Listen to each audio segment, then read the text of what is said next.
जरूरतें इंसान को नया रास्ता दिखाती हैं। चुनौतियां आगे बढ़ने की जमीन तैयार करती हैं। चुनौतियों के पार वो कामयाबी होती है जो लाखों लोगों की जिंदगी बदलने की ताकत रखती है। आज देश की बात में मैं आपको बताऊंगी ऐसे ही आम लोगों की खास कहानियां।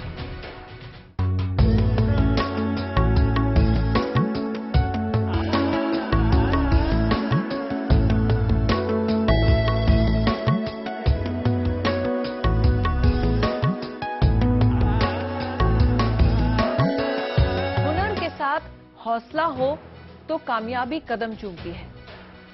यूपी के देवरिया में एक गांव से निकली एक महिला ने यह साबित कर दिखाया है। पूजा शाही नाम की ये महिला यूं तो अपने सफर पर अकेले निकली थी, लेकिन आज उनके साथ हजारों महिलाएं जुड़ रही हैं। मैक्रेम आर्ट में माहिर पूजा के बनाए खूबसूरत डिजाइन वाले प्रोडक्ट्स देश के महानगरों में धूम मचा रहे हैं। पूजा की कोशिश है कि वो अपने इस काम से 10,000 महिलाओं को पैसे कमाने का जरिया दे सके।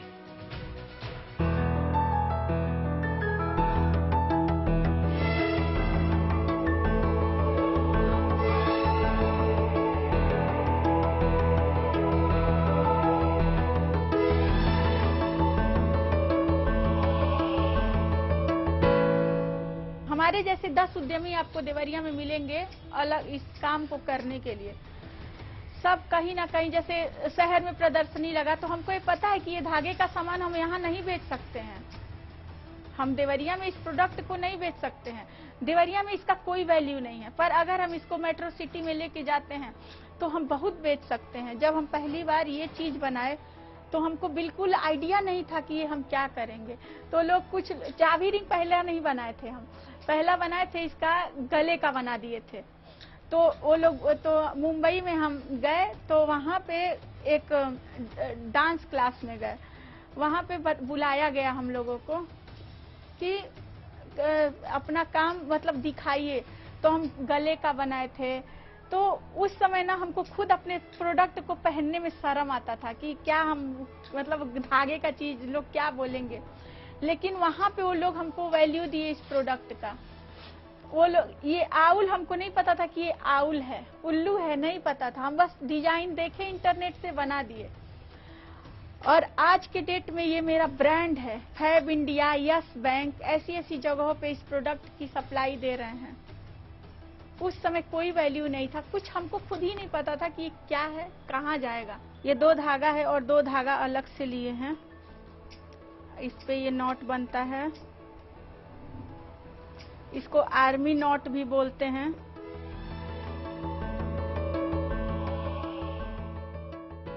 मैक्रेम आर्ट एक है विदेशी आर्ट है, इंडियन आर्ट नहीं है।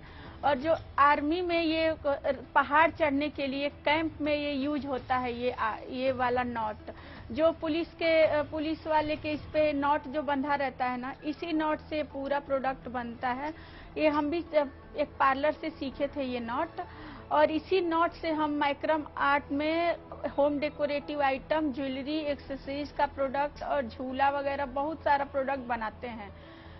हमारे साथ जो महिलाएं हैं वो सारी महिलाओं को हमको ट्रेनिंग देने में बहुत कम समय लगा, क्योंकि हमको ऐसा लगता है कि पूर्वांचल में महिलाएं बहुत ज्यादा, अगर जितनी महिलाएं पढ़ी लिखी हैं उससे कहीं ज्यादा ना जो पढ़ी लिखी नहीं है महिलाएं, उनके अंदर एक हुनर है। जैसे मैक्रेम आर्ट है, क्रोशिया आर्ट है, क्रॉस स्टिच आर्ट है, मूंज का वर्क है, ये सब प्रोडक्ट है। मूंज वर्क में हम काम चालू किए हैं जिसमें हम वॉल प्लेट बनवा रहे हैं जो बहुत ज्यादा डिमांड में है। और मैक्रेम आर्ट को अगर देखा जाए तो इंडिया का आर्ट नहीं है, पर इसका पहचान देवरिया में 1 डिस्ट्रिक्ट 1 प्रोडक्ट में किया गया है। यहाँ पे तो रोज ही काम होता है, कभी हम लोग खाली नहीं बैठते हैं। और हम लोग के वहाँ बहुत दूर दूर से महिलाएं आती हैं और सीखती हैं और फिर यहाँ से लेके जाके बना के लाती हैं। और पर डे यहाँ पे कोई भी आता है तो खाली नहीं रहता है, सबके पास बहुत ज्यादा काम रहता है, यहाँ कोई खाली रहता ही नहीं है। हम लोग दिन भर इसी में लगे रहते हैं, सुबह 10 बजे से लेके शाम को 4 बजे तक। तो मुझे आज भी मेरे पास इसकी बहुत सारी चीजें ऐसी हैं बनाई हुई जो कि मुझे कभी लगता नहीं था कि वो इतनी ऊपर तक जाएंगी। और जब मैंने इन्हें देखा तो स्ट्रगल तो बहुत था, क्योंकि इनको मार्केटिंग वगैरह में थोड़ी सी दिक्कत होती थी। तो जब भी इनका आना होता था मेरे पास दिल्ली, तो अक्सर मतलब हम दोनों की मुलाकात होती थी और मुझे बहुत अच्छा लगता था कि ये कुछ ऐसा काम कर रही हैं जो शायद हम बाहर रहकर नहीं सीख पाए। बट अब जब मैं इन्हें देखती हूँ तो मुझे बहुत प्राउड फील होता है कि ये भी मेरी फ्रेंड हैं और हमेशा भगवान करे कि ऐसे आगे जाती रहें। और इनका बहुत अच्छा है, मतलब मैं तो कभी देखती हूँ तो मैं सोचती हूँ क्या मैं इनके लिए ऐसा कर पाऊँ, बट अभी उस स्थिति में मैं हूँ नहीं। मगर मेरी दुआ है कि ये बहुत आगे जाएं, बहुत अच्छा करें। जब से हम शुरू किए उस समय से तो 10 गुना मेरा ये काम बढ़ गया है। और अभी यस बैंक, फैब इंडिया, फेमोस्केप्स ऐसी जगहों पे ये प्रोडक्ट जा रहा है। EPCH जैसे जगहों पे मेरा अभी डिस्प्ले हुआ है प्रोडक्ट। और मेरा मतलब संभावना ये है कि इसका हम मार्केटिंग अगर अच्छे से कर लिए तो हमारी 10,000 महिलाएं कंटिन्यू इस वर्क को कर सकती हैं, जिसमें हमारी मदद बहुत अच्छे से एक हमारी यात्री दोस्त थी मनीषा मोहन कर रही हैं USA से। अभी देखा जाए तो पूरी तरह से हम लोग टारगेट पे नहीं पहुंचे हैं और टारगेट पे पहुंचने में थोड़ा टाइम लगेगा, उसमें सभी का सहयोग चाहिए।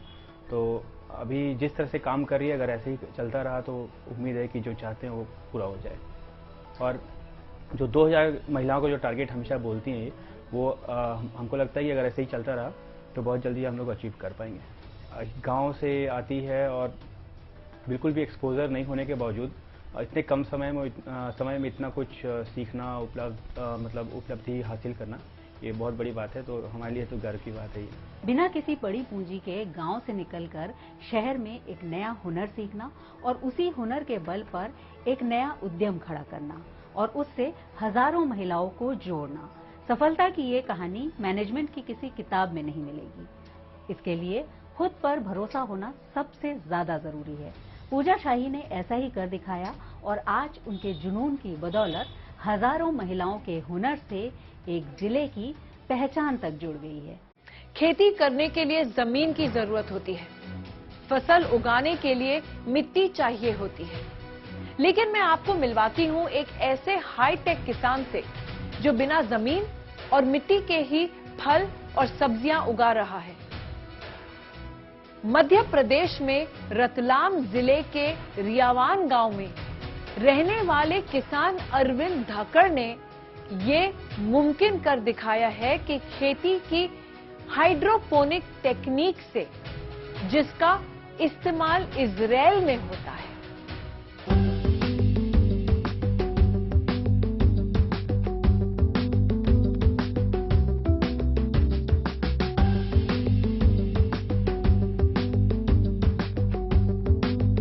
मेरा नाम अरविंद धाकड़ है। मैं गांव रियावन, तहसील पिपलोदा, जिला रतलाम, मध्य प्रदेश का रहने वाला हूं।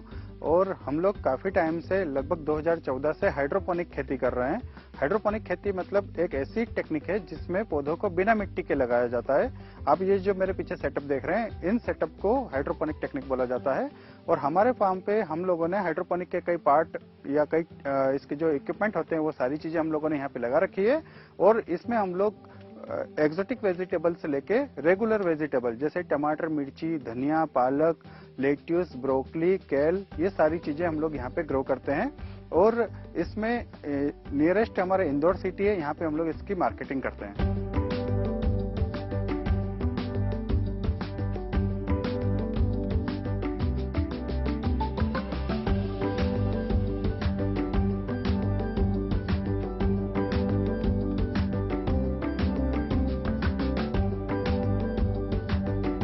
जैसा कि हाइड्रोपोनिक तकनीक में मिट्टी का बिल्कुल उपयोग नहीं किया जाता है, तो हम लोग एक लोकेशन पे ऐसा सेटअप बनाते हैं, जैसा कि आप ये मेरे पीछे पाइप का चैनल देख रहे हैं, इसको NFT सिस्टम बोला जाता है। इन सिस्टम के अंदर हम लोगों को पौधों को लगाना पड़ता है। पौधों को लगाने से पहले हम लोगों को इन पौधों की नर्सरी बनाना पड़ती है। जैसा कि आप ये मेरे सामने ये ट्रे देख रहे हैं, ये मिर्ची के पौधे, हाइब्रिड मिर्ची के पौधे। इसके अंदर हम लोगों ने 1 महीने पहले बीज डाले थे और आज ये 1 महीने के इतने बड़े पौधे हो गए हैं। पर इन पौधों को यहाँ पे कैसे शिफ्ट करें, इसके लिए नेटपोट की आवश्यकता पड़ती है। नेटपोट एक ऐसा इक्विपमेंट होता है जो पौधे को होल्ड करके रखता है। हम लोग इसमें से ट्रे में से धीरे से पौधा निकालते हैं और इस नेटपोट के अंदर ऐसा रख के मीडिया के तौर पे, मीडिया एक ऐसा चीज होती है जो पौधे को होल्ड करके रखती है, तो मीडिया के तौर पे हम लोग कोकोपीट का उपयोग करते हैं। ये कोकोपीट हम लोग इसमें चारों तरफ इसके भर देते हैं। इससे कोई न्यूट्रिशन नहीं मिलेगा, इस पौधों को कोकोपीट से कोई न्यूट्रिशन नहीं मिलेगा। न्यूट्रिशन सारा हम लोग पाइप में चलाएंगे पानी के साथ। खाली हमको इन पौधों को गिरे नहीं, ये बड़ा होगा तो टेढ़ा मेढ़ा नहीं हो, इसलिए ये मीडिया की आवश्यकता पड़ती है। जब ये पौधा बड़ा होगा तो इसकी सारी रूट इन छेदों से निकल जाएगी, इसलिए ये जाली वाला कप की आवश्यकता पड़ती है। इसको ऐसा लगाने के पश्चात हम लोगों को इसको पाइप के अंदर ऐसा रखना पड़ता है।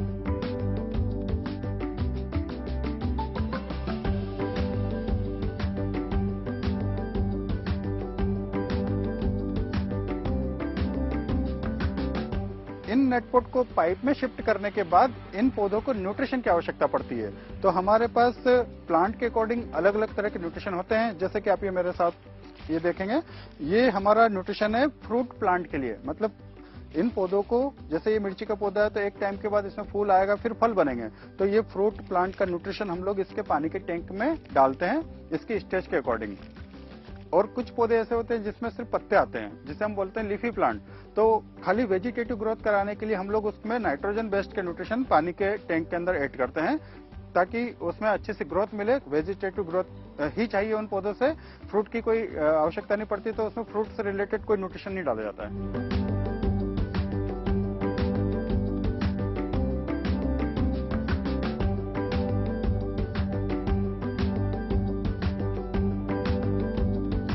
अंगूर की खेती हम लोग लगभग 25 साल से कर रहे हैं, और इसी सिलसिले में 2014-15 में हम लोगों का इजराइल जाने का मौका मिला। इजराइल में हमारा टारगेट या हमारा उद्देश्य यही था कि बागवानी फसलें इजराइल में कैसे होती है, क्योंकि वहाँ पे बहुत एडवांस टेक्निक का उपयोग करके कम पानी में खेती की जाती है। तो हम लोग उस उद्देश्य से 10 दिन के लिए इजराइल गए थे। वहाँ पे हम लोगों ने अंगूर के बगीचे या अदर जो भी हॉर्टिकल्चर क्रॉप्स होती है वो सारी विजिट करी। और एक दिन हमारा विजिट का था प्रोटेक्ट कल्टीवेशन, जिसमें पॉली हाउस या ग्रीन हाउस में खेती होती है। तो वो चीजें हम लोगों ने वहाँ देखी एक दिन के लिए, और उसमें हम लोगों ने हाइड्रोपोनिक टेक्निक से स्ट्रॉबेरी की खेती के ऊपर वहाँ पे कुछ लोगों ने लगा रखा था। उस कॉन्सेप्ट को वहाँ पे अच्छे से समझा, उन्होंने भी अच्छे डिटेल में हमको इस कॉन्सेप्ट को समझाया। तो इस टेक्निक की शुरुआत इजराइल से हुई है। हम लोग वहाँ पे गए और उस कॉन्सेप्ट को समझ के हमारे फार्म पे आके हम लोगों ने एक छोटी शुरुआत करी। सबसे पहले हम लोगों ने स्ट्रॉबेरी के 500-600 पौधे इन पाइप के अंदर लगाए। उस टाइम पे इंडिया में हाइड्रोपोनिक के ऊपर इतना नहीं था कि टेक्नोलॉजी कैसे होती है, जानकारी की बात करें तो हम लोगों को कोई बताने वाला नहीं था। बट हम लोगों ने हमारी तरफ से शुरुआत करी। हम लोगों ने पाइप की कटिंग करके 500-600 पौधे हमारे स्तर पे लगाए, और वो इतना अच्छा सक्सेस रहा कि उस दिन से लगा के आज तक हम लोग हाइड्रोपोनिक टेक्निक के ऊपर काम कर रहे हैं, और आने वाले टाइम में भी इसको बड़े स्तर पे लेके जाने वाले हैं।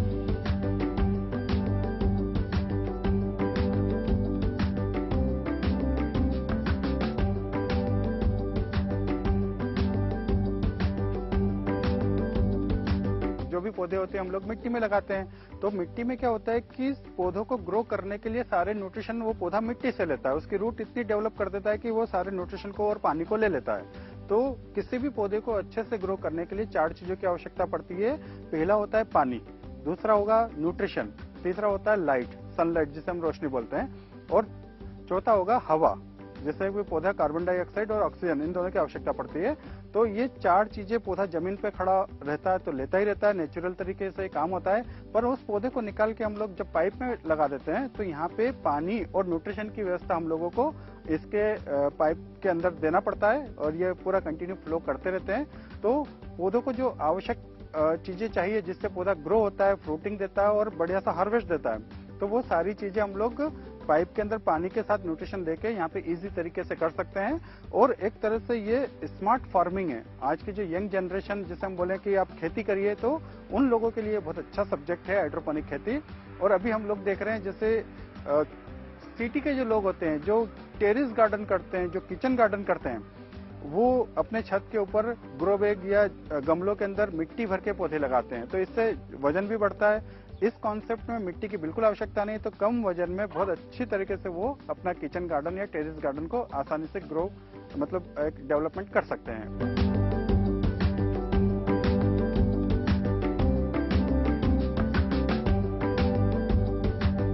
हाइड्रोपोनिक टेक्निक एक ऐसी टेक्निक है जिसके अंदर सॉइल का बिल्कुल उपयोग नहीं किया जाता है। मतलब आज हमारे साथ, हमारे किसान भाइयों के साथ यही समस्या होती है कि हम लोगों की अधिकतर समस्या पेड़ पौधा लगाने में सबसे पहली समस्या रूट से रिलेटेड होगी, सॉइल से रिलेटेड होगी। कई तरह के इन्फेक्शन है, कई तरह के बैक्टीरिया है जो जमीन के अंदर रहते हैं। इसके अलावा आज हमारी जमीन में हम लोगों ने बहुत सारा फर्टिलाइजर डाल के उसकी जो फर्टिलिटी है उसको हम लोगों ने कम कर दिया है। तो हम लोग कुछ पौधा बोते हैं तो वो अच्छे से प्रोडक्शन नहीं दे पाता है। तो उसी जमीन को हम लोग रिप्लेस कर दें और एक ऐसी टेक्निक का उपयोग करें जिसमें जमीन की आवश्यकता नहीं पड़े। तो ये जो समस्या है फंगस को लेके हुआ, डंपिंग को लेके हुआ या वीट को लेके हुआ, ये सारी समस्या यहाँ पे नहीं आती है।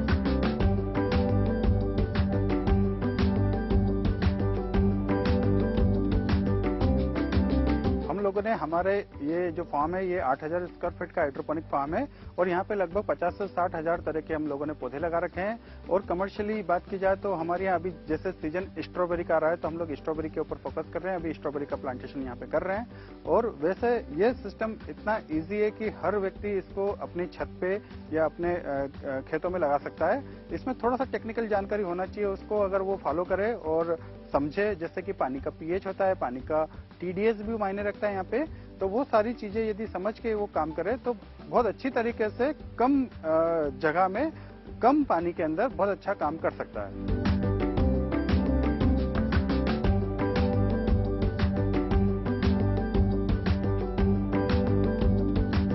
आज बिना पेस्टिसाइड के सब्जियां भी कहाँ ग्रो हो रही है। आप जो सब्जियां खाते हैं वो बिना पेस्टिसाइड के ग्रो कर नहीं सकते। तो यदि आप इस टेक्निक का उपयोग करेंगे तो यहाँ पे आपको पेस्टिसाइड की आवश्यकता बिल्कुल भी नहीं पड़ेगी। इसको आप पूरा ऑर्गेनिक तरीके से ग्रो कर सकते हैं। यहाँ पे पूरा प्रोटेक्ट कल्टीवेशन में आप खेती करते हैं, मतलब ये ग्रीन हाउस बनाना पड़ेगा आपको। और इसके अंदर इंसेक्ट बहुत कम आते हैं और यदि आते भी हैं तो उनको हम लोग जैविक तरीके से कंट्रोल करके एक सेफ सब्जियां हम लोग हमारे घर के लिए ग्रो कर सकते हैं।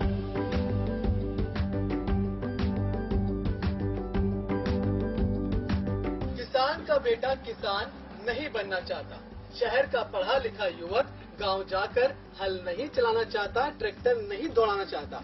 वैसे तो सेहत के लिहाज से इस खेती के बहुत सारे फायदे हैं, लेकिन अगर कायदे से देखा जाए तो ये खेती गांव से युवाओं के पलायन को रोकने की ताकत रखता है। जरूरत है बस सरकार इस तरफ थोड़ा और ज्यादा ध्यान दे। मिलावटी खान-पान के इस दौर में ऑर्गेनिक चीजों की डिमांड काफी बढ़ी है। इसका नतीजा है कि ऑर्गेनिक फार्मिंग का चलन भी बढ़ रहा है। लेकिन इस तरह की खेती के लिए जो फर्टिलाइजर चाहिए होती है वो बाजार में बहुत महंगी मिलती है। इसलिए आम किसानों को ये खेती अपनाने में दिक्कत होती है। लेकिन मुंबई के एक इंजीनियर ने इसका तोड़ निकाला है। वो घर से निकलने वाले फूड वेस्ट से ही खाद बना रहे हैं। इनका नाम केदार सोहोनी है और आज इनकी मुहिम से मुंबई की सैकड़ों हाउसिंग सोसाइटीज जुड़ गई हैं। केदार अब अपने मिशन को गांवों की ओर लेकर जा रहे हैं।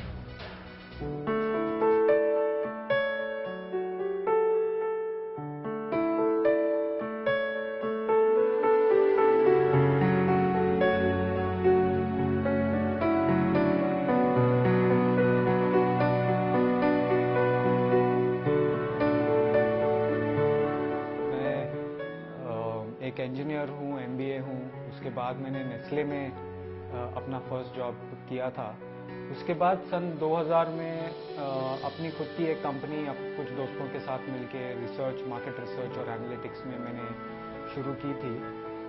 वो 2015 तक मैं वो कंपनी चला रहा था, उसमें एक्टिवली काम कर रहा था। तभी पर्यावरण, कचरा, उसके रिलेटेड कोई भी मेरे दिमाग में ऐसा था नहीं। मैं ज़्यादा सोचता भी नहीं था उसके बारे में। लेकिन उस दौरान मुझे अपने खुद के सेहत के बारे में थोड़ा सा ज़्यादा कॉन्शियसनेस डेवलप हुआ कि मैं क्या खाना खा रहा हूँ, वो कहाँ से आ रहा है, उसमें पेस्टिसाइड है क्या। तो ये सब चीज़ें मैं देखने लगा और उस समय मुझे ऐसे लगा कि मुझे अपना खाना खुद उगाना चाहिए। लेकिन मैं मुंबई में एक फ्लैट में रहता हूँ, वहाँ पे ज़्यादा जगह नहीं थी कुछ उगाने के लिए, तो वो ज़्यादा सफल नहीं रहा। लेकिन उस दौरान मुझे किसी ने होम कंपोस्टिंग सिखा दिया कि हमारे खुद के वेस्ट से हम खाद कैसे बना सकते हैं। तो मेरे हिसाब से वो एक कहते हैं ना टर्निंग पॉइंट था। तो मैं हर दिन अपना जो घर का वेस्ट था, फूड वेस्ट जिसको बोलते हैं, खाना खाने के फल के छिलके, सब्जी के छिलके, ये सब उसको खाद में कन्वर्ट करने की प्रोसेस मैंने चालू की घर पे। उस दौरान मैंने फिर अपना जो सोसाइटी है जहाँ पे 220 परिवार रहते हैं, उनका तो ढेर सारा कचरा जमा होता था। तो मैंने एज अ वॉलंटियर ये जो वेस्ट सेग्रीगेशन है और कंपोस्टिंग है, ये सब मैंने कुछ और वॉलंटियर्स के साथ इम्प्लीमेंट किया। और ऐसा हुआ कि हमारा जो कचरा डंपिंग ग्राउंड में जाता था एक सोसाइटी का, वो ऑलमोस्ट 80-90% से कम हो गया। तो ये जो मेरे सामने मॉडल तैयार हुआ, ये देख के मुझे ऐसे लगा कि नहीं, ये तो हम अलग सोसाइटीज़ में भी कर सकते हैं। तो वो जैसे ही समझ में आया, तब मैंने फिर अपना जो दूसरा बिजनेस था वो छोड़ के एक ग्रीन कम्युनिटीज़ फाउंडेशन जो एक NGO है, वो मैंने सेटअप किया लगभग 5.5 साल पहले। और फिर अलग अलग सोसाइटीज़ में जाके हम यही चीज़ बताने लगे, और वो काम अभी पिछले 5.5 साल से जारी है। वेस्ट उठा के डंप करना ये कोई सोल्यूशन तो है नहीं, तो उसका एक ही हल है कि उसे जैसे कहते हैं कि प्रॉपर नियोजन किया जाए। नियोजन का मतलब क्या है कि अगर हमारे मुंबई शहर में ही अगर आप देखें 24 वार्ड है, तो हर वार्ड अपना अपना जो वेस्ट आ रहा है उसका नियोजन अपनी तरीके से करें वार्ड में ही। आइडियली जो वेस्ट है वो वार्ड से बाहर नहीं जाना चाहिए। ये अगर ऐसा हो सकता है तो काफ़ी सारे प्रॉब्लम्स इसमें से ख़त्म हो सकते हैं। जैसे कि ट्रांसपोर्टेशन, अगर आप देखेंगे तो जैसे आपने कहा, हर वार्ड का वेस्ट एक या दो जगह पे जाके वहाँ पे डलता है। तो अगर आप सिर्फ ट्रांसपोर्टेशन देखें, उसका कितना उसका कॉस्ट होता है, तो बहुत ज़्यादा है। वो तो है, लेकिन उसमें मिक्स्ड वेस्ट जाता है। तो जैसे आपने कहा कि वहाँ पे आग लगती है या फिर उसमें से मीथेन जनरेट होता है, उससे जो लिक्विड होता है उससे पानी और ज़मीन वो दूषित होती है। तो ये सब बहुत सारे प्रॉब्लम्स हैं उसमें। तो कॉस्ट ही नहीं, इसमें पर्यावरण की भी हानि होती है। अगर हमने वार्ड लेवल पे इस पे काम किया कि वेस्ट का प्रॉपर सेग्रीगेशन हो और उसका ट्रीटमेंट भी वहीं वार्ड में हो, अभी या तो उससे खाद बन सकता है, उससे बायोगैस बन सकता है, काफ़ी सारी चीज़ें बन सकती है। फिर प्लास्टिक है, पेपर है, कार्डबोर्ड है, ये सब चीज़ें रिसाइकलिंग हो सकती हैं। उसका नया प्लास्टिक, नया कार्डबोर्ड, नया पेपर बन सकता है। तो अगर हम इसे ध्यान से देखें, और जिसे कहते हैं एक स्ट्रेटेजिक प्लान जिसको कहते हैं, अगर सिटी के लिए, वार्ड के लिए अगर एक प्लानिंग हो कि हर रोज कितना वेस्ट जनरेट होता है, उसका क्या होना चाहिए, वो कहाँ पे जाना चाहिए, उसकी सही उसका नियोजन क्या है, अगर प्लानिंग हो तो मेरे ख्याल से बहुत ज़्यादा इसका फायदा हो सकता है। पिछले 5-5.5 वर्षों में हमने लगभग 200 सोसाइटीज़ को हमने इसके बारे में जानकारी दी है, वहाँ पे इम्प्लीमेंटेशन किया है। कई सारे स्कूल्स हैं जहाँ पे हमने ये कार्यक्रम आयोजित किया है। अभी जो है हमने आरे फॉरेस्ट जो है मुंबई में, उसका वो एरिया हमने लिया है। वहाँ पे कई सारे पाड़ा हैं, कई स्लम्स हैं, तो वो एक जो एरिया है वहाँ पे हमने काम शुरू किया हुआ है, और वहाँ पे हम सेग्रीगेशन का जो प्रोग्राम है वो इम्प्लीमेंट वहाँ पे कर रहे हैं। काफ़ी सारे पाड़े वहाँ पे जुड़ चुके हैं, और पिछले 4-6 महीनों में ही लगभग 500-600 किलो से ज़्यादा वेस्ट सिर्फ कुछ 5-6 पहाड़ों में से हमने रिसाइकलिंग के लिए भेजा है। प्लास्टिक और पेपर, ये सब जो वेस्ट है वो हमने वहाँ पे इम्प्लीमेंट किया है। हमें गांव से शुरुआत करनी चाहिए, क्योंकि हमारे जो 6 लाख से ज़्यादा जो गांव हैं, वहाँ कहीं पे भी और काफ़ी कम गांव में ऐसी कोई सिस्टम है जहाँ पे वेस्ट मैनेजमेंट हो। और अगर अभी देखें तो गांव-गांव में हम देखते हैं कि हर प्रोडक्ट वहाँ पे अवेलेबल होता है, कि सैशेज जिसे हम कहते हैं। तो वहाँ पे साबुन, शैम्पू, चिप्स, बिस्किट्स, ये लेके सब चीज़ें अभी हर गांव में पहुँच चुकी हैं। और वहाँ पे क्या करना है वो उस प्लास्टिक का, वो किसी को पता नहीं है। तो वहाँ पे तो मैं तो कहता हूँ कि बहुत ज़रूरी है कि वहाँ पे कुछ करना चाहिए। हमारे शहर तो एज इट इज़ कचरे से पूरे भर चुके हैं। अगर हम चाहते हैं कि हमारे गांव न भर जाएं कचरे से, तो हमें कुछ जल्द ही वहाँ पे करना ज़रूरी है। और जैसे मैंने कहा, वहाँ पे रिस्पांस काफ़ी अच्छा आता है। तो हमारा तो बहुत ही अच्छा अनुभव रहा है गांव में, और हम अभी 100 गांव तक पहुँच चुके हैं। कुछ ही महीनों में होपफुली हम लोग एक 500 या 1000 गांव तक वहाँ पे रायगढ़ जिले में ही पहुँच जाएंगे। ऐसी मुझे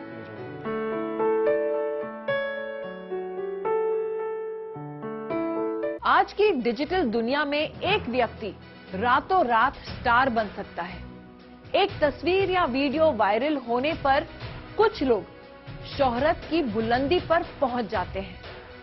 डिजिटल टेक्निक का इस्तेमाल करके ही लाखों करोड़ों रुपयों के कई ऑनलाइन बिजनेसेस भी चल रहे हैं। लेकिन अब इस तकनीक का फायदा स्ट्रीट वेंडर्स को भी मिल रहा है। यूपी के गोरखपुर में 2 भाइयों ने डिजिटल उड़ान नाम से एक अभियान शुरू किया है, जिसका मकसद शहर के स्ट्रीट वेंडर्स को ऑनलाइन काम दिलाने में मदद करना है।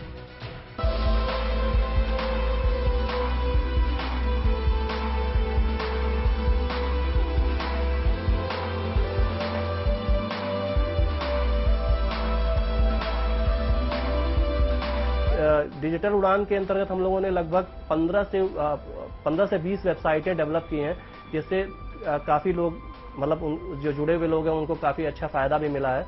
और साथ ही साथ हम लोगों ने गूगल मैपिंग लगभग 200 से ऊपर, और फेसबुक और इंस्टाग्राम पेजेस तो लगभग 1600-1700 बनाया जा चुका है। और फेसबुक पेज बनाने के बाद भी उनको हम लोग ये गाइड करते हैं। देखिए, एक पोस्ट आप जैसे मान लीजिए कोई आप नया डिश बना रहे हैं, तो उसकी एक फोटो क्लिक करके एक छोटा सा आप जो भी आपको समझ में आ रहा है उसको लिख के, उसकी प्राइसिंग लिख के आप पोस्ट कर सकते हैं। और थोड़ा सा एक्टिव रहने से उनको काफ़ी अच्छा फायदा, और उनको अच्छा भी लगता है फिर कि वो एंगेज रहते हैं और अपने बिजनेस को डिजिटल के तौर पे बढ़ा पा रहे हैं। तो इसके पहले तो वो लोग मोबाइल का इस्तेमाल सिर्फ बात करने के लिए करते थे।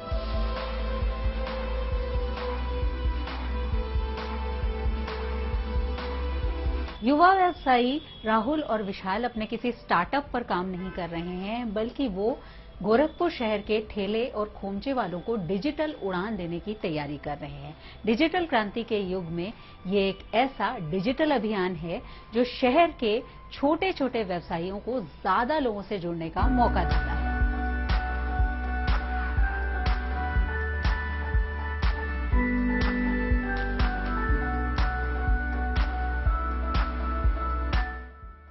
तो एक्चुअली डिजिटल उड़ान जो कैंपेन था वो गुस्से से निकला हुआ एक कैंपेन था। हमने एक व्यापारी थे, जस्ट उनसे हम लोग मीट करके बाहर निकले, और ये हुआ कि ये लोग तो समझ नहीं रहे, और सामने हमको ठेले वाले गुप्ता जी दिखाई पड़ गए। तो गुप्ता जी तो से हमारी बात हुई, हम कहे कि हम आपकी वेबसाइट बना देते हैं।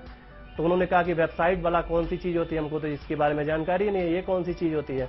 तो उनको समझाया गया कि देखिए, वेबसाइट ऐसी चीज़ होती है जहाँ पे आपकी सारी डिटेल कहीं से भी कोई भी बैठ के किसी भी जगह से एक्सेस कर सकता है। जैसे आप पकौड़ी या लिट्टी बना रहे हैं या चाट बना रहे हैं, तो आपको कहीं से भी कोई भी आदमी आपको देख सकता है, समझ सकता है, और आपकी प्राइसिंग को जान सकता है, आपको कांटेक्ट कर सकता है। तो उनको बड़ा ताज्जुब हुआ देख के कि ऐसी भी चीज़ें हैं। मतलब फिर हमको ये समझ में आया कि जागरूकता की बहुत ज़्यादा कमी है शहर में। फिर उनको जैसे तैसे हम लोगों ने मनाया कि हम आपकी वेबसाइट डेवलप करते हैं। फिर उनकी वेबसाइट बनाया गया, और 2 महीने बाद उनको पहला ऑर्डर मिला था, जो शादी की बुकिंग उनको मिली थी। तो उन्होंने हमको फ़ोन करके बताया कि राहुल जी, जो आपने जो वेबसाइट तो बोल ही नहीं पा रहे थे वो, कि जो आपने एक चीज़ बनाया था उससे हमको एक बुकिंग मिली है शादी की, तो उसके लिए आपका शुक्रिया। और ऐसे ऐसे चीज़ें हुई। फिर हम लोग सोचे कि इसको सिर्फ वेबसाइट तक सीमित करके चीज़ें नहीं रहेंगे। और आजकल जैसे फेसबुक, सोशल मीडिया भी काफ़ी एक्टिव हो गया है। लोग लोकल बिजनेस के लिए गूगल भी अपना लोकल बिजनेस के मैपिंग करता है। तो वो सब भी चीज़ें हम लोगों ने उनकी बनाई कि ताकि चीज़ें उनकी थोड़ी आसान हो सके।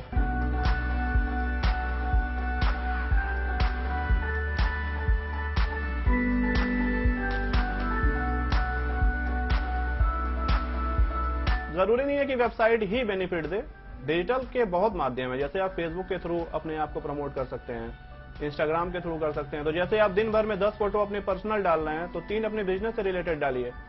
मेन पॉइंट ये है कि आप अवेयर अपने प्रोडक्ट, अपने बिजनेस के बारे में लोगों को कितना कर रहे हैं। अब जैसे आप भले चार्ट वाले हैं, आप उस मतलब बिजनेस को, व्यवसाय को छोटा मत समझिए।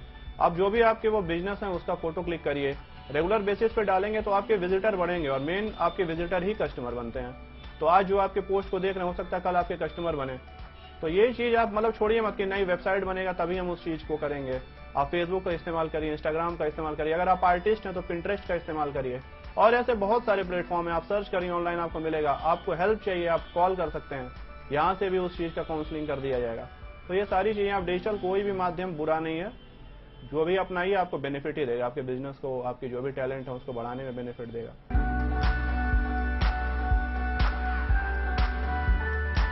ये काफी अच्छा परफॉर्म कर रहा है, क्योंकि लोग सोचते हैं कि ठेले खोमचे वाले हैं, लो कॉस्ट वेंडर हैं, इनके लिए वेबसाइट की नीड क्या है। तो ये एक अच्छा जवाब उनको मिला कि नहीं, उनके लिए भी वेबसाइट की नीड भी है और वो उसका अच्छा उपयोग भी कर रहे हैं।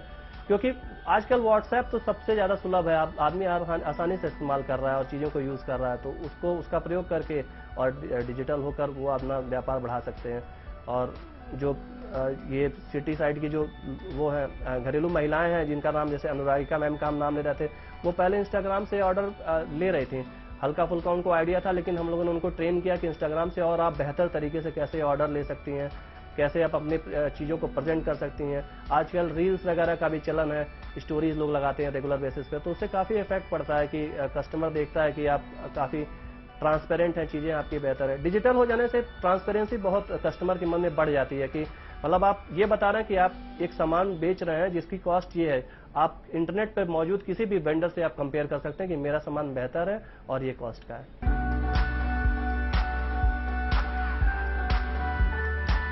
पहले तो मेरा बहुत बढ़िया चलता था, इसके बाद कोरोना के समय हम लोग का दुकान एकदम बेकार हो चुका था। तो जो वही लोकल होते तो वही आते थे। वेबसाइट से जब से हम लोग का बना तब से बाहरी कस्टमर भी और आते हैं, और हम लोग को शादी ब्याह की बुकिंग भी बहुत ज़्यादा मिलती है। इसके कारण हम लोग का धंधा मतलब बहुत ज़्यादा बढ़िया चल रहा है। तो हम लोग इसे बनाना चाहिए, क्योंकि हम लोग कहता है यहाँ पर बैठ के लोकल लोग ही आ पाते हैं जो जानते हैं। और कोरोना में इसके कारण बहुत ज़्यादा हम लोग को तकलीफ हो गई थी, क्योंकि बाहरी लोग आना नहीं चाहते थे और डरते थे। पर भैया ने जब से कोरोना में, क्योंकि वो हमेशा हमारे पास आते थे, तो उन्होंने हमारा वेबसाइट जब से ऑनलाइन बनाया तब से हम लोग को होम डिलीवरी भी मिलने लगा था और शादी ब्याह में भी मिलने लगा। इससे हम लोग को बहुत ज़्यादा बढ़िया, और हर इंसान को ऑनलाइन होना चाहिए, जिससे कि और भी ज़्यादा हम लोग कमाई कर सकेंगे।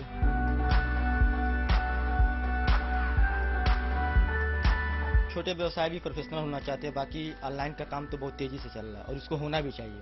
मतलब हर आदमी को एक मतलब मौका मिलना चाहिए काम करने का। अगर हम लोग ऑनलाइन होंगे तो जानेंगे लोग, हम लोग की व्यवसाय आगे बढ़ेगी, बड़े फिर धीरे से हम लोग बड़े बनेंगे। बस इतना ही। डिजिटल क्रांति के इस युग में अब हर हाथ में मोबाइल है।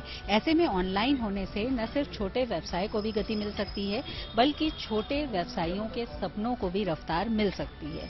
राहुल और विशाल के इस अभियान का मकसद भी यही है। वो छोटे छोटे व्यवसायियों को डिजिटल उड़ान देना चाहते हैं और कहते हैं कि ये अभियान जारी रहेगा। अब हर कोई होगा ऑनलाइन। खेती किसानी के काम को आसान और बेहतर बनाने के लिए तमाम प्रयोग होते रहते हैं। आईआईटी जैसे बड़े संस्थानों से पढ़े इंजीनियर्स भी खेती के लिए हाईटेक तरीके इजाद कर रहे हैं। खेती के काम में सबसे बड़ी चुनौती फसल की लागत कम करने और पैदावार बढ़ाने की होती है। आईआईटी कानपुर में किसान परिवार से आने वाले 2 इंजीनियर्स ने इस जरूरत को ग्राउंड पर जाकर बड़ी बारीकी से समझा और एक ऐसी खाद तैयार की जो किसानों की इन दोनों जरूरतों को पूरा करती है। लैब में खास किस्म की फर्टिलाइजर का फॉर्मूला तैयार करने के बाद इन युवा इंजीनियर्स ने अपना स्टार्टअप शुरू किया है और अब धीरे धीरे पूरे देश में इसके प्लांट्स लगाने की तैयारी है।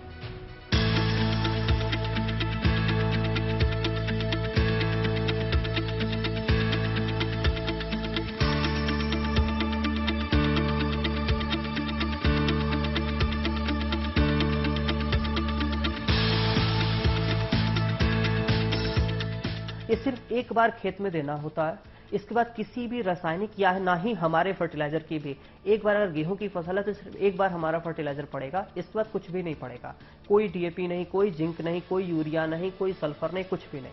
1 से 2 सिंचाई में पूरी की पूरी खेती हो जाएगी। अगर इन्वेस्टमेंट की बात करें तो किसान का 48% तक लागत बचता है और पैदावार 15 से 35% तक बढ़ता है अलग अलग लोकेशन पे। साधारण भाषा में डिफाइन करें तो जैविक खाद हमारा एलसीवी फर्टिलाइजर है क्या?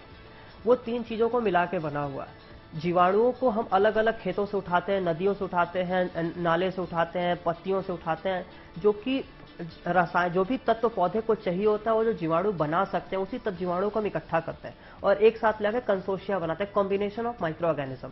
एक साथ जब जीवाणु इकट्ठा होता है तो कोई नाइट्रोजन बना सकता है, कोई फास्फोरस बना रहा है, कोई पोटास बना रहा है, कोई जिंक बना रहा है, कोई सल्फर बना रहा है। इसी तरीके जीवाणु कॉम्बिनेशन बनाते हैं जो 9 तत्व खेत में बनाना शुरू करते हैं। दूसरा फैक्टर आता है कि अगर जीवाणु खेत में हम डाल दिए, बहुत ज्यादा धूप गर्मी पड़ रही है तो जीवाणु मर सकते हैं। तो उसको बचाने के लिए हम क्या करें? हम नैनो पार्टिकल पे मूव किए, हमने जीवाणुओं को नैनो पार्टिकल के साथ मिला के देखा और हमारे जीवाणु करीब 78 डिग्री सेल्सियस तक खेत में जीवित रहना शुरू कर दिए। तो वो हमें एक सबसे बड़ा पॉजिटिव आउटकम था कि जब जीवाणु को नैनो पार्टिकल से मिलाए तो हमारा थर्मोफिलिक नेचर बढ़ गया। और तीसरा जो किसान की सबसे बड़ी समस्या थी कि सिंचाई बार बार, तो उसको कैसे समाधान करें, तो हमने सुपर एब्जॉर्बेंट पॉलीमर पे काम किया। वो अपने वजन से 268 गुना ज्यादा पानी सोखता है और धीरे धीरे करके पौधे को देता है और 35 दिन तक पानी सोखा रहता है। तो अब इसको खाद के रूप में किसानों तक पहुंचाएं कैसे? जो किसान की सबसे बड़ी समस्या है पराली का, वो उनको जलाना पड़ता है। हमने उन्हीं को यूज किया, उसी को यूज किया, फर्मेंटेशन टैंक में डाला और जो भी हमारा कॉम्बिनेशन था, कॉम्बिनेशन को पराली के साथ मिला के 7 दिन का फर्मेंटेशन देते हैं और एक खाद बनाते हैं। खाद को बेसिक 50 kg बैग में पैक करते हैं और किसानों तक सस्ते से सस्ते दाम पे पहुंचाते हैं। जो हमारा मोटो है, from the farmer, by the farmer, for the farmer. किसानों से पराली खरीद के, गोबर खरीद के उसमें उनको फैसिलिटी प्रोवाइड कराना, बाय द फार्मर, किसानों के द्वारा उनका मैन पावर उनको इस तरह यूज करें, उसको उनको पे बैक करके उनको ऐसे लेबर जॉब प्रोवाइड करा के, स्किल्ड अनस्किल्ड जिस टाइप का भी दे सकते हैं, उनसे उनकी मदद से खाद बनाना। और तीसरा फॉर द फार्मर, किसानों को ही वो सस्ते दाम में देना। अलग अलग, जैसे इंसानों की अलग अलग टेस्ट होती है, अलग अलग लोकेशन के इंसान अलग अलग तरीके से खाना खाते हैं, तो उसी तरह पौधे की भी रिक्वायरमेंट अलग अलग होती है। कितने कंपोजिशन, कितने क्वांटिटी में नाइट्रोजन चाहिए, कितने क्वांटिटी में फास्फोरस चाहिए, कितने क्वांटिटी में सल्फर चाहिए, हर फसल पे वेरी करता है। और ये मिट्टी के हिसाब से भी वेरी करता है, क्योंकि मिट्टी में कौन कौन से तत्व कितने मौजूद हैं हमें नहीं पता है। तो इसको टारगेट करते हुए हम अलग अलग फसलों के हिसाब से फर्टिलाइजर बना रहे हैं। जैसे गेहूं के लिए अलग बनाएंगे, धान के लिए अलग बनाएंगे, लताएदार सब्जियों के लिए अलग होगा, जमीन के अंदर के लिए अलग होगा, बड़े बड़े पौधों के लिए अलग होगा। हमने करीब 9 पार्ट में इसको बांट के रखा हुआ है। और जिस दिन हम इस ट्रैक पे पहुंच जाएंगे, अभी हम 3 फसलों के लिए अलग अलग बना के दे रहे हैं जो जनरली यूपी में पाया जाता है, गन्ना, गेहूं, धान। इसके बाद अगर हम इसमें सफल होते हैं, मार्केट हमें एक्सेप्ट करता है, तो अलग अलग समय पे जो फर्टिलाइजर चाहिए होता है, जैसे मिर्ची का अगर एग्जाम्पल लेते हैं आप, मिर्ची का अगर हम शुरू में ऐसा तत्व डालें कि मिर्ची की हाइट बढ़ जाए, हाइट जब मिर्ची की बढ़ जाती है तो फिर ऐसा डालें कि उसमें लीव्स, फ्रूटिंग, फ्लावरिंग बहुत बढ़िया से हो सके, नोड्यूल्स बने, तब जाके मिर्ची के लिए न्यूट्रिएंट दे, तो ज्यादा से ज्यादा मिर्चा प्रोड्यूस होगा, मीन्स आउटकम ज्यादा मिलेगा। जो इंसान लैब में बैठा है उसका कुछ समय जमीन पे जाके बीते, कि वो जो लैब में आजकल क्या चल रहा है कि लैब में जो लोग काम कर रहे हैं वो लैब तक ही रह जा रहा है, क्योंकि उन्हें किसान का या एक्चुअल ग्राउंड की समस्या नहीं पता है। जब तक आप एक्चुअल प्रॉब्लम को उठा के लेके नहीं आएंगे लैब में और उसका सॉल्यूशन नहीं करेंगे और उस सॉल्यूशन को ग्राउंड जीरो तक जाके इंप्लीमेंट करके नहीं देखेंगे और फिर से वो कंटिन्यूअस चलता रहेगा। अगर कोई ग्राउंड पे प्रॉब्लम आई उस सॉल्यूशन के साथ, तो फिर उसको लेके आना है, फिर उसमें इंप्लीमेंटेशन करने हैं, चीजें चेंज करनी है। मींस हमें feasible to ground solution develop करना पड़ेगा। और अगर हम ये नहीं करते हैं तो हम लैब में रिसर्च पेपर पब्लिश करके रह जाएंगे, पेटेंट करा के रह जाएंगे और उसका कोई बेनिफिट नहीं मिल पाएगा ग्राउंड में। जैसे हमने डेवलप की चीज़, जब तो सबसे आपका कोई क्यों लेगा, पहली बात सबसे पहले क्वेश्चन यही है। तो यहाँ पे सबसे सिंपल है कि आप एक बार सैंपल फ्री ट्रायल करवा दें, बता दें अच्छा देखना जरूरी होता है, तो एंड में दिख जाएगा आपको। एक बार फार्मर को दिख गया, फार्मर सबसे अच्छा कस्टमर होता है, वो अगर आपको जब तक देखेगा नहीं तक मानेगा नहीं। एक बार देख लेगा तो दोबारा वो किसी के पास जाएगा नहीं, आपके पास ही आएगा, वो खुद भी आएगा, साथ में 10-20 और लेके आएगा। तो ये सिंपल सा था हमारा कि ट्रायल कराओ, 1 से 10, 10 से 20 ऐसे बनाते चले जाओ। तो लगता है क्योंकि हम तो बीटेक बैकग्राउंड से थे, मैनेजिंग बैकग्राउंड से रहे, तो हमको लगता है कि आना चाहिए। एक्चुअल समस्या है यहाँ पे एग्रीकल्चर में, अगर आप इन्वॉल्व हो गए तो बहुत अच्छा स्कोप है यहाँ पे, बहुत कुछ कर सकते हैं आप। शायद आप जॉब से ज़्यादा या बहुत कुछ करने को स्टार्टअप फील्ड में या एग्रीकल्चर में, मेनली लोग एग्रीकल्चर को वर्स्ट मानते हैं, मतलब जब कुछ नहीं तो ये करते हैं कि चलो खेती कर लेंगे, कुछ देख लेंगे। लेकिन हमको सबसे बेस्ट चाहिए। हमको लगा अभी हम स्टार्ट किए थे, टफ था, अभी अच्छा लग रहा है, काम करने में अच्छा लग रहा है, हमको मजा आ रही है। हमने जिस परिवार से जब हम आए तो हमें इंजीनियरिंग का एक था कि इंजीनियरिंग करेंगे तो या तो जॉब लग सकती है या कुछ ऐसा प्लेसमेंट हो सकता है कि घर की जिम्मेदारियों को उठा सकेंगे और कुछ अच्छा कर सकेंगे, ताकि घर वाले को सही से खाना मिल सकेगा, रहने के लिए मकान होगा। उस बेसिस पे हमने इंजीनियरिंग ज्वाइन किया और वहाँ पे जाने के बाद चीज़ें दिखी कि कुछ हम कृषि क्षेत्र में भी कर सकते हैं। क्योंकि सबसे बड़ा कहते हैं ना कि इंसान जब नींद से जगा देता है, जब ऐसा कंसर्न दिमाग में हमेशा बैठा रहता है। हम सोते थे, हमें पता था गन्ने का सीजन आने वाला, नींद खुल जाती थी, इतना बैग डीएपी खरीदना, इतना बैग यूरिया खरीदना था, हम क्या कर सकते हैं। हम लोगों ने फिर काम करना शुरू किया खाद पे। खाद भी केमिकल फर्टिलाइजर नहीं बना सकते हैं, उसके लिए बहुत भारी इक्विपमेंट और फैसिलिटी चाहिए। जैविक खाद प्रॉब्लम क्या है, हमने ये एनालाइज किया कि आखिर जैविक खाद डालने के बाद क्यों ही किसी और को यूरिया या डीएपी या किसी रासायनिक खाद की आवश्यकता पड़ती है। अगर हम ये जान लें और इस दोनों के गैप को भर देते हैं तो हम ऐसा कोई जैविक खाद बना लें जिसके बाद कोई भी रासायनिक खाद की रिक्वायरमेंट ना पड़े। तो हम लोगों ने एलसीबी फर्टिलाइजर शुरू किया। एलसीबी फर्टिलाइजर का जो खाद हमने डेवलप किया, करीब 18 से 19 महीने का टाइम था, पूरा लैब में हमने बिताया है, अपने पूरा कॉलेज टाइम हमने इसमें दिया। इस कंपनी के 3 दावे थे। पहला दावा ये था कि ये इस तरह का खाद है जो कि बहुत कम पानी से वो फर्टिलिटी को डाउनग्रेड नहीं होने देता है। दूसरा ये है कि पैसे का बचत करता है, और तीसरा यह है कि पानी कम देने के साथ साथ उपज से किसी भी तरह का कॉम्प्रोमाइज नहीं करता है। तो पूरा का पूरा खेल जो था वो कंसोर्सिया का था और बैक्टीरिया का था जो ये लोग यूज करते हैं।